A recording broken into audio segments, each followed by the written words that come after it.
I heard something else about maybe having a cup of coffee with the Patriots. Yeah. Okay.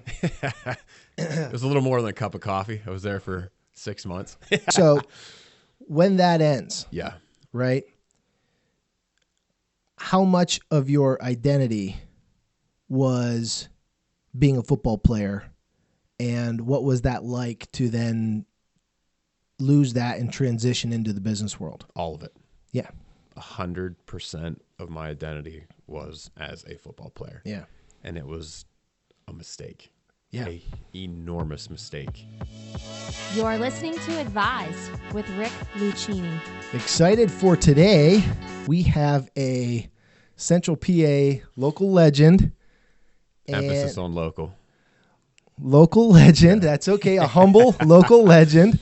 Former Penn State NFL linebacker turned CEO, Josh Hall. Josh, thanks for coming. Absolutely. It's a pleasure. Why don't you give us your 3-minute background, and then we'll get right into it. Yeah. I'm just a regular, average Joe kid growing up. I loved to hunt and fish and get into the normal trouble and mischief that any other young boy would get into growing up in rural Pennsylvania. I went to Penns Valley High School. I played baseball and football there and had an opportunity to walk on at Penn State to play football. Earned a starting inside linebacker position there my junior year. I earned a scholarship and ultimately ended up leading the team in tackles my senior year. Got invited to the NFL Combine in Indianapolis and got drafted in the second to last pick in the 7th round by the St. Louis Rams, which is an amazing experience. That's awesome. Played 3 years in St. Louis, a year with DC with the Redskins, and then I got cut my 5th year, never made the active roster with the New England Patriots and the Jacksonville Jaguars. The Patriots stung a little bit because that year they won the Super Bowl. Yeah. I don't have, as you can see, my hands, there's no Super Bowl rings on my fingers, but I got a taste of what it takes and was exposed to the caliber of people that it takes to win Super Bowls, which is really awesome. I'm blessed for it. That's awesome. Yeah. I want to go into a couple things that I heard there. Okay.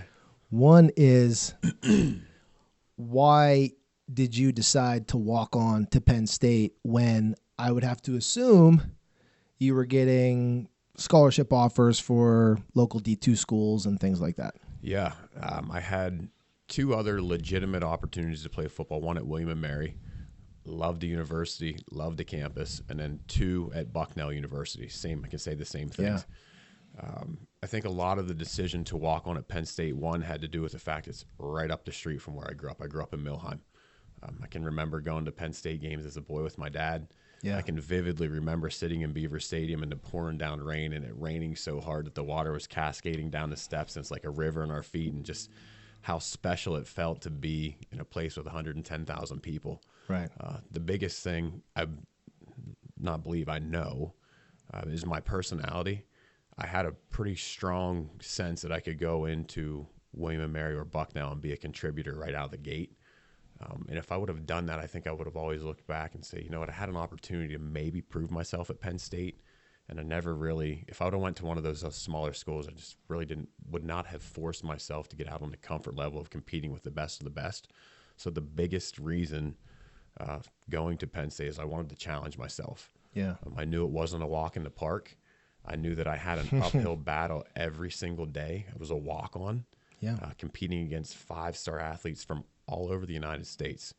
But if I put myself in that environment, I knew that ultimately, because I was competing with people that were smarter, faster, and stronger than me, I ultimately would be a faster, smarter, stronger guy. Yeah. So I think that proves why you ended up being successful. Yeah. You know, because you were driven from day one to be able to do something like that. Yeah, I think a lot of it, too, has to do with the fact that the way that I was raised, my parents never put boundaries on my brother and I's success. Yeah. They never said, oh, you can only do this or you'll never be successful doing this. It was, okay, boys, what do you guys want to accomplish in your life? Right. And how can your dad and I help you? What tools can we give you? What can we teach you to help you accomplish the goals that you guys set forth? So yeah, that's a big, my wife and I are really, really big in that with raising our own kids right now. Not to try to define their success and what they can and can't accomplish at such a young age, because unfortunately there's a lot of kids that are told from day one, you'll never be able to do this. You're not smart enough to do this. Right. And that's not, thankfully, I wasn't raised that way. And sometimes that can come from a good place because they're trying to protect them or they're trying to steer them in the right direction. Sure. But you don't know what people are able to do until they get out there and do it. Humans are capable of some miraculous things. That's right. All humans, period. So I heard something else about maybe having a cup of coffee with the Patriots. Yeah. Okay.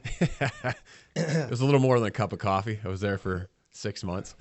Proverbial So cup of coffee. You know what I mean? Okay. So when that ends, Yeah. right?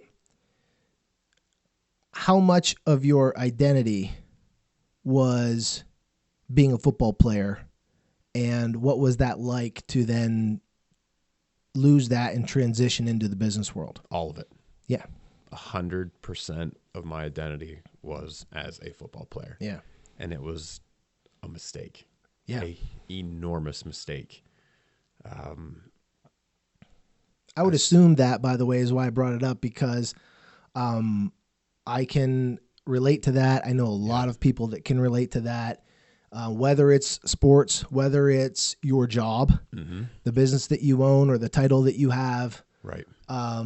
And yeah, why don't you just speak to that a little bit, and maybe how we can do better as parents to separate, your athleticism or your job or whatever it is from your identity, because it can really leave you vulnerable. It was hard. I played football from the time I was 12 years old. It was my life, literally my life. Everything that I did evolved around football, especially as a professional. It took me a long time to understand that football wasn't who I was. It was just what I did.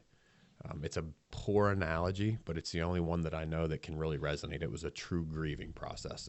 It felt like I lost somebody in my life not having football. For 12 straight years, I woke up every single day, and I knew what I was supposed to do. I knew where I had to be. I knew what my workout routine was going to be. I knew what I had to eat.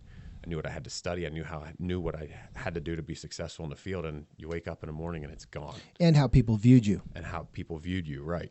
Yeah.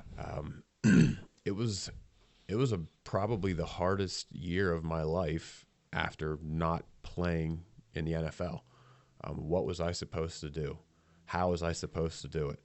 What skills did I accomplish, acquire, hone over my professional athletic career that I could apply into life after football?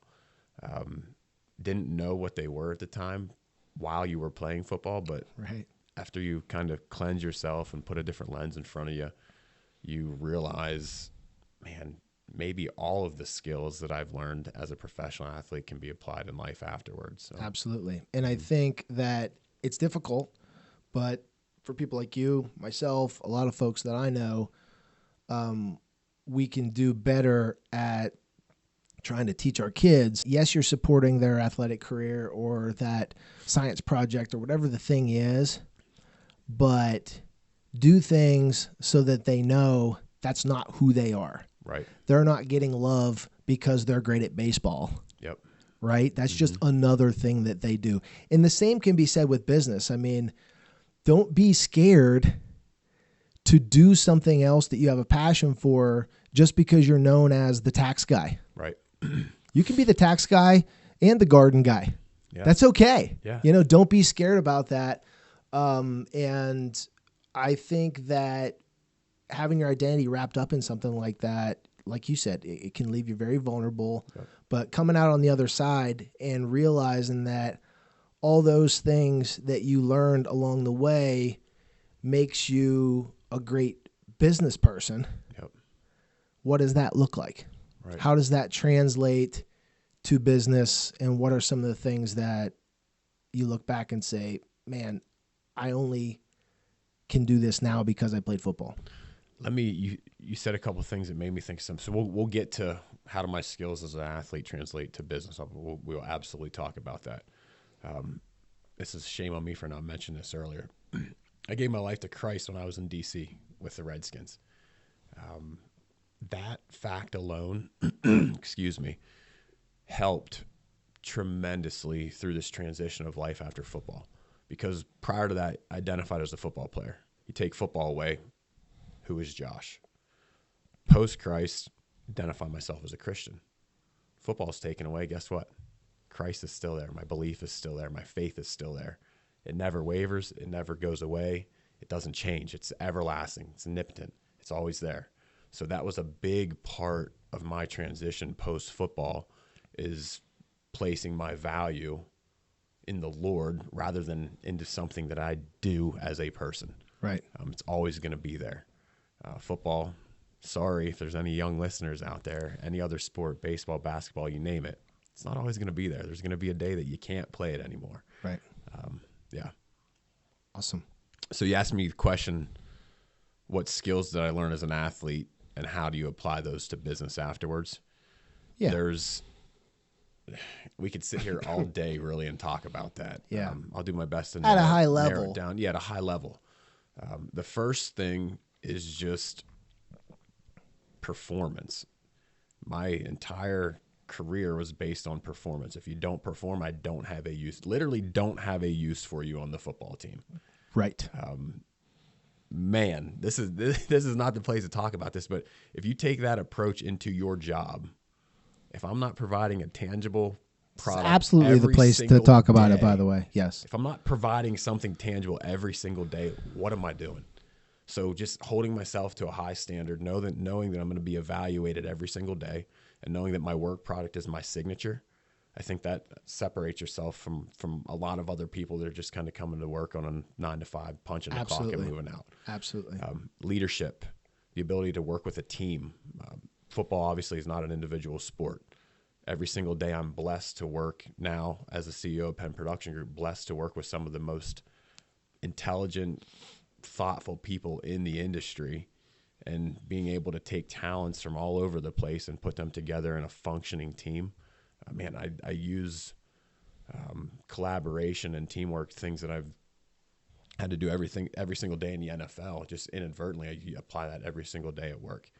A couple other things, being able to, we talked about performance, but in high stress situations, Right. I performed in some of the most highest stress environments that you can succumb or put yourself to. So there's really multiple times in any given week you get in these business situations like, all right, no emotion. Yeah. Just calm down. Been battle tested. Been battle tested. Proven. Yeah. Right.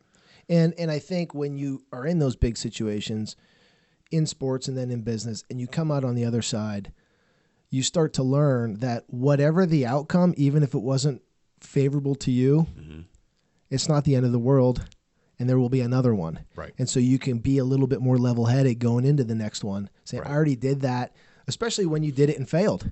That can a lot of times be even better. Right. I did it, failed, I'm still standing here, and I'm up at bat again. Mm-hmm. And I think athletes recognize all the things that you just said. I think it's important for the business owners to be listening to this, thinking about especially small companies that maybe only have a handful, 10 employees. Yep. Look at former college athletes. Mm-hmm. They don't have to be Division I All-Americans. They don't have to have gone to the NFL. They could be third string D3. Right. But they did it, and they stuck with it, and they worked towards something that was bigger than themselves. Sure. And they've proven that they can have drive for something. Mm-hmm. And I think former athletes make great employees for all the reasons you just said, Yeah. knowing that they have to come to work and perform. Right. How about that? I mean, right. What a novel concept, but it's true. Yeah. Right. And there's a lot of former athletes out there that need to bring that sort of stuff up. I think that college is over, maybe it's a footnote on my resume, but they don't talk about it. I think that conversation that you just had right there needs to be in the interview room, right? These are the skills that I learned playing tennis at St. Francis or whatever you were doing. Right. and the interviewer or the business owner might connect those dots a little bit better. No doubt. One of the other skill sets I like to mention too is just this is an innate thing that I've always had, an innate personality trait that I've had my entire life, is just not ever accepting the word no as an answer. Hate to lose, and it's kind of not wanting to lose and the answer no are kind of connected in my mind here. And the reason I bring that up, I mean, you're never going to play at Penn State, okay? Check the box, I did that. You're a walk-on. You're not going to start. Check the box, did that. You're not going to play in the NFL. Check the box, I did that. Just any challenge that I faced throughout my athletic career, regardless of what people were telling me or regardless of who I was competing against, I found a way to be successful. I never accepted no. And it would, trust me, it was challenge after challenge after challenge after roadblock after roadblock. And it's the old adage, you get knocked down 5 times, but you stand up 6. It's applicable every single day to the business world. Yes. Every no that you receive just means that you're one step closer to getting a yes. Yeah. So tenacity, the dedication, the commitment, it all transpired. It all cascades into business and life after football. So you mentioned Penn Production. You're the CEO there. Yeah. That is a Central PA company. Mm-hmm. What brings you back to Central PA, raise a family here and work here when, you know, your NFL career moves you around? You could have landed anywhere. Yeah, you said it. It's family. Yeah. We live in Spring Mills, Pennsylvania. My wife's family is just north of us in Bellefonte. My family is in Penns Valley, where we're at. Had an opportunity to live in a bunch of really cool places all over the United States and traveled all over the place playing. And the roots of the family are deeper and stronger than anything that I experienced in traveling. So it's a great place to raise kids. Both of our families, both of my parents and my wife's parents, are still actively involved in raising our kids. So having the support system around the family, it's invaluable, priceless. Yeah. Yeah, everybody's here, and that's really where we wanted to settle down. That's awesome. Mm-hmm. So I have two things that I personally really want to know. Sure. One, what is it like to come out of the tunnel at Beaver Stadium with 110? You played in a lot of big games. Right. What's that like? 2 distinct, separate feelings that I experienced going through there. The first, maybe the people here that are listening don't understand this. As a walk-on, your first year, you don't have the ability to play. So you do every single thing that all the other players do. Just on Saturdays, you're not dressing up. Penn State had a thing that if every week in practice they would honor one walk-on, one practice squad guy as based on how they performed in practice during the week. You got to dress, go through and warm up with your position group, wore the full uniform, just stood on the sidelines. You didn't play. Right. So the first time I got to do that, it's, man, you walk into Beaver Stadium, you're in the tunnel, and it's eyes wide open, taking everything in. You're hearing the people yelling at you from the other team. You're feeling the drinks coming down from throwing. You feel the vibrations. You smell the grass. You smell everything. You just really I got goosebumps talking about this, just taking it all in. That's experience number 1 and feeling number 1. Feeling number 2 is when I'm standing in the tunnel knowing that I'm the starting inside linebacker for the Penn State Nittany Lions. It's different. A walk-on from Penns Valley. It is, I really got goosebumps right now. Like, that feeling will never, ever leave me.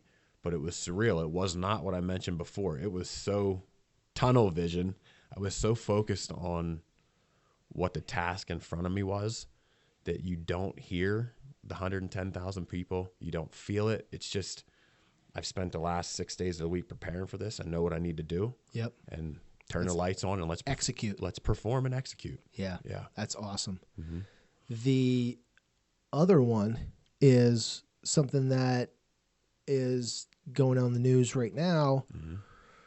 Most recently, the newest proposal for the NCAA to start paying players, but I think the NIL rule. What are your thoughts on that as somebody that played at the highest level when those things were not available? Mm-hmm. Did get drafted to the NFL, but played with a lot of guys that did not. Right.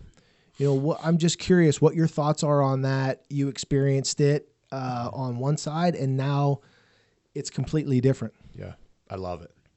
I think these players should be able to make $1 billion a year if somebody's willing to pay them. Yeah. I don't think I would have felt that way if I didn't play in the NFL. The NFL is a what can you do for me today business. It's a meat shop. There's no friends in the NFL. Yep. They're colleagues only. And if you don't perform, once again, you're out. It's hard on your body. It takes a lot of time out of your life. There's a lot of sacrifices that you have to give, not only physically, mentally, spiritually, emotionally, all of it. If you have an opportunity to monetize your skill set at the age of 18, by all means, I think they should be able to do it. I am not upset. I'm not jealous. I don't have any animosity at all towards the players in college that have the ability to make money. Do I wish I could have made money in college? Yeah. 100% I do. But it's progress. It's progress. Yeah, and no, I 100% agree with you. I actually have some stuff out there of me saying that, and I think that it is the NIL especially. The revenue share and all that, I personally believe in, but if that doesn't develop into something as big as it honestly should, at least the NIL is, to me, that's a basic human right. Being able to make money off of your name, image, and likeness. Right. I mean, it's a no-brainer, and it's a check mark for free market capitalism, which I believe in, and big surprise because, excuse me, here we are talking about performance, and I mean, that's what capitalism is. Right. Right? So I 100% agree with you, and I love that it's finally moving in the right direction and not just getting shut down completely. And for a little context, because I get a lot of, I don't want to say nasty, but disagreeing comments, and I welcome that. I want the discussion. Sure. I think that's what breeds the progress, is the discussion and people hearing both sides. But for a little context, the average head coach, the average salary for a head coach in the Power 5 conference is $6.25 million, with the ones at the top making double that. Okay, so your head coach at Michigan is making $12 million. And so for the folks that answer, but they get a scholarship, right? Ohio State generated over $250 million of revenue. Their football team, not their college, just their football program. You can't tell me that the scholarship is enough anymore. And, we can put a cap on that, but why don't you just add to that and let people know that really don't know what it's like to be, especially at that high of a level, a college athlete, and the time commitment and how it's different than just being a regular student at Penn State. Yeah, I'll talk about the time commitment for sure. So one question for you, I guess the people out here listening, can you name any other for-profit business? And by these college sports, it's a for-profit business. Irregardless of what you want to say, it's a for-profit business. Can you name any other for-profit business in the United States or the world, for that matter, that does not pay their workers that produces the product that they sell? No. You can't. No. And when I say that, because I agree 100%, when I say that, I get back things like, well, they're not employees, they're students. Okay. Have them not play football and tell me what the business produces next year. You took the words out of my mouth. Mm-hmm. Well, they can't all make, what the head coach makes this and blah, blah, blah. But, at my business, the intern getting coffee doesn't. Okay. Trust me. This is not a parallel. These are key employees. Right. So a lot of things we're saying, well, they shouldn't get revenue share because, Microsoft makes X amount of billions of dollars, but everybody that works there don't get a revenue share in that. And my response to that is the key employees do. Right. So if you don't think that the quarterback and the wide receiver and the middle linebacker for Alabama are key employees or essential to that business, right, you're out of your mind. And they do get it because the front office and the key employees at a Microsoft or Google or whatever are getting profit sharing and they're getting stock options and everything else. So I 100% agree with you. And I'm glad that it's moving in the right direction. The NIL's just a no-brainer, and I think the profit share is next. But I 100% agree with you. I mean, there is no business, and so we can cap it there but I'm glad that you were candid about your thoughts on that. Yeah. You asked me about what's a day in the life of Yes. college athlete look like? What's the time commitment there? That's what I wanted to say. I'll run through just a generic cookie cutter day. I'm a morning person. My best work's done first thing after I wake up from a good night's sleep. So I always worked out the earliest time slot that I could each day. I can't remember what time. We'll say it's 6, maybe 5:30 or 6 o'clock in the morning. So start your day with a workout about an hour and a half. After that, we had to report to breakfast. Every single player had to be checked in, and if you missed a breakfast, there was consequences to pay. So you go to breakfast, and from then my classes started at 8 o'clock. Every athlete had the time frame between 8 o'clock in the day to 2:15 in the afternoon to get your academics done. At 2:15, we had to be back at the football building every day of the week. 2:15, we started with, if there was any stretching or anything you needed to do before practice, you go ahead and take care of that. We had team meetings. We'd start with the entire team with Coach Paterno. Then you'd break down into offensive, defensive meetings, and then you'd break down offense, defense into position group. Go through all of the meetings, watch film, install the plan for that week. Then you'd go out, go to practice, come back, watch film again, watch what you just did at practice, get coached, get learned, get critiqued. From there, everybody showers, take care of yourself again after practice, stretch, ice, massage, any of that stuff in the training room. Back to the training table to eat dinner. And then from dinner, we came right back to the football building. And as a freshman, you have to have, I think it was 2 or 3 hours of study hall a night, mandatory, until you could hit that 2.0 grade point average. And then you were allowed to spread your wings and go fly. I got into the routine. I studied engineering at Penn State. I just got into the routine of having to do that as a freshman. I went back to the building every single night throughout my entire career because there's cubicles there. It's quiet. It's focused. There's tutors there. So I stayed in study hall by choice throughout my 5 years at Penn State. So my day would start at 5:30 in the morning, and it was most nights 9:30, 10:30 at night till you were back in your dorm room to chill out for a half hour, 45 minutes, go to sleep, and get up and do it all over again. Yeah, I'm glad you ran through that because the argument is like they're athletes, they're student athletes. That is a job. It's a job, and you want to do it. Yeah, by choice. Right, you want to do it. Right, but when that job also generates $200+ million. You ought to get compensated for it. So we'll put a cap on that. I'm glad we went there. But you talked about engineering. Yeah. And that's where you're at now. So why don't you tell us what you're doing with that and what you're up to now? So that's a funny story. So I have my undergraduate degree is in environmental systems engineering. I am not an engineer by practice, not an engineering by trade. This thing called the NFL got in the way of me taking all my engineering exams post-graduation. So I have a degree that says I'm an engineer, right? But I never practiced it. I also, at the age of 18, thought that was the quickest way to riches. I thought I was going to make a pile of money being an engineer, and it's a pretty big fallacy there as well. Yeah. The thing that I learned later in life, which hopefully everybody else has learned, there's a lot more value in doing something that you love and care about and you're genuine about than going to work and trying to capture the most amount of money 100% at any time that you can. Yeah, and let me just stop you right there and drill down because I'm like a big believer in that. Yeah. At any age. Right. Like if you don't realize that until you're 39, I'm raising my hand for those that are only listening to the podcast and not watching it. Do it. Right. If you don't realize that until you're 56 and your kids graduated and now you've got a little extra, do the thing. Never too late. Do the thing.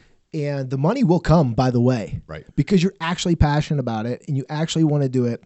And on the retirement planning side, because that's what I do for a living, just so you know, less money for a longer period of time works in a retirement plan too. All of a sudden, you're not scratching your eyes out trying to retire at 62 Right. because you're miserable. You're waking up. You're going to do this whether somebody pays you or not. Now, all of a sudden, you have revenue into your later years. So I'm glad you said that. Follow your passion. Yeah. Encourage the people around you to do it. Right. And it can turn into something. Was not passionate at all about being an engineer. Thankfully, after the NFL, I was given a huge opportunity at a local family office in State College to come work for their firm. I worked directly with the president and CEO when I first started there, and he identified, I assume, some personal characteristics in me that were very similar to what Coach Paterno identified in. Gave me an opportunity to go back to school again. I went back to Penn State and got my master's in business. And that's really where the light switch flipped for me, finding my newfound passion after football was no longer there. The world of business is amazing. I get a very, very similar sense of adrenaline, the rush. Competition. The The competition's there, and that's why Yeah. I think a lot of athletes become good employees or owners Right. in the business world because the competition that we are searching for in our everyday lives Yeah. is there. Right. It fills that void that's missing. Yeah. There's so much too. In business, it is hard. Sports is hard. Yeah. To me, things are only they only have value if I struggled for them.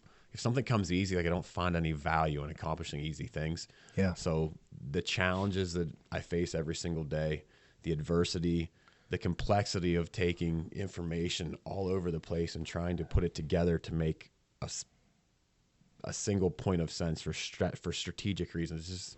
It's mesmerizing. I mean, I'm super, super passionate about doing what I'm doing now. That's awesome. And what is it that you guys do there for the folks that don't know? Penn Production Group is an exploration and production company based in Clearfield County, Pennsylvania. We drill Marcellus and Utica wells. So we are extracting clean, safe, reliable energy from beneath our feet every single day, and it's playing a huge part in our energy independence and energy security moving forward here in the United States. How does that play a role moving forward with the push for EVs? Because we're becoming hopefully more energy independent, and we can lean more on things like gas, natural gas, rather than oil. Yeah, I see a place for all types of energy in today's mix. As you mentioned, there's a huge push now to green energy and solar and wind, et cetera. The way that I view natural gas fitting into this mix is it's the transition fuel. It's transitioning away from the heavier polluters burning coal to the cleaner polluters of wind and solar. It's the transition that's going to get us from coal to eventually renewables in the future. Right. It's bridging the gap. Yep. And there are some advantages to investing in this type of energy, is there not? Yeah, absolutely. So it's really, I look at it in two different facets. One, it's an opportunity to generate reliable monthly distributions from investing in wells. And two, the Internal Revenue Code has some really intriguing tax provisions that incentivizes private equity investment into the United States role of producing energy. On the intangible drilling cost, they're eligible to be written off 100% in year one. Anything intangible is stuff that you can't touch. So money that's spent on fuel, money that's spent on consulting, money that's spent on geological work, all that investment money up front is written. How does that break down for the investor? Somebody that's listening right now, interested in investing in, gas and oil, Marcellus shale drilling. Yeah. How does that look for, using round numbers? What does that look like on a tax break on average for, say, $100,000 investment? Yeah. So the first thing we need to go through is historically, if you take 100% of the cost to drill a well, 80% of it is typically intangible. 20% is typically tangible cost. Got it. So if you make a $100,000 investment, 80% of that is allocated to intangible drilling costs. So you're going to get an $80,000 above line deduction off your effective gross income year one. In year one. Yeah. If you assume 30% federal tax bracket, 37% and 3.07 at the state level, you're going to generate roughly 40% on 80. So what, $32,000? Yeah. And I just want to double click on that for a second in case anybody missed that. What you're talking about is, on average, is a $100,000 investment. Mm-hmm. I'm getting an $80,000 top line deduction in year one. Mm-hmm. So in addition to the longevity of the investment, the dividend rate, all that stuff, which we're not going to go into because there's too many variables there. Sure. Just that alone on a planning perspective, now we can think about things like, I sold a commercial building right before I retired, and I have this massive taxable event in 1 year. I wanted to do a really huge Roth conversion, and I create this big taxable event. Although not the only reason to do it, and this isn't advice, but it's a way to offset a really big tax bill in one given year, and then still have an actual legitimate investment on the back end that's going to pay us dividends and last for a long time. Yeah, and the way that this investment vehicle typically works in the industry, you can choose the type of partner you become in these limited partnerships. So if you become a general partner, you can use the investment to offset active income. Limited partner, it can only be used to offset passive income. Not an accountant, and that varies between every individual that's listening here is going to have a different financial situation. Like, I'm not versed to give tax advice, but no. Just before we get away from the investment end here, we talked about the intangible drilling costs, which we ran through. The tangible, it's the same concept. It's just on the remaining 20% of the overall budget of the well. Through bonus depreciation, because of the fact that that's being walked back this year up to 80%, that full value cannot be written off in year one, but it will be recoverable in the out years via amortization. And then the third portion we talked about, the tax benefits, and maybe I don't think I mentioned it, it's depletion allowance. So essentially what occurs on depletion allowance of the distributions that you receive as an investor, there's a 15% safe harbor where you're only paying federal income taxes on 85% of your distributions. Thereafter. Correct. Right. And how long does a well usually produce? So I'm going to invest my money. Yeah. I'm going to get a big tax break up front. Mm-hmm. And then assuming that everything goes well and we strike gas, that well is going to produce, and I'm going to get a dividend check based on its production. Yeah. For the length of its production, right? How long on average does something like that produce? Our Marcellus wells, the economic life are around 65 years. And our Utica wells, the economic life is around 40 to 45 years. Wow. Yeah, so it's a long time. Right. And I assume, transfer that ownership to my estate, my wife, my kids, or something like that if I only am here for another 45 years. Yeah, there's clearly devils in the detail there. There's transferability provisions that you have to adhere to based on a limited partnership, so we invest through. But yes, it can be with certain limitations transferred within family members. Awesome. Yeah. Perfect. Okay. Yeah, I love it. Tell people how to get in touch, Sure. where to go to learn more from Penn Production. Yeah, the easiest way to learn more about us is from our website. It's ppgoilandgas.com. And then if anybody wants to reach out to me directly, I'll throw my email address out there. Maybe you can flash it up on the screen too. I don't know how you do that. Yep, I will. It is jhall@pennproduction.com. All right. All right, Josh, thanks for coming in. Great. All right, buddy. Appreciate it.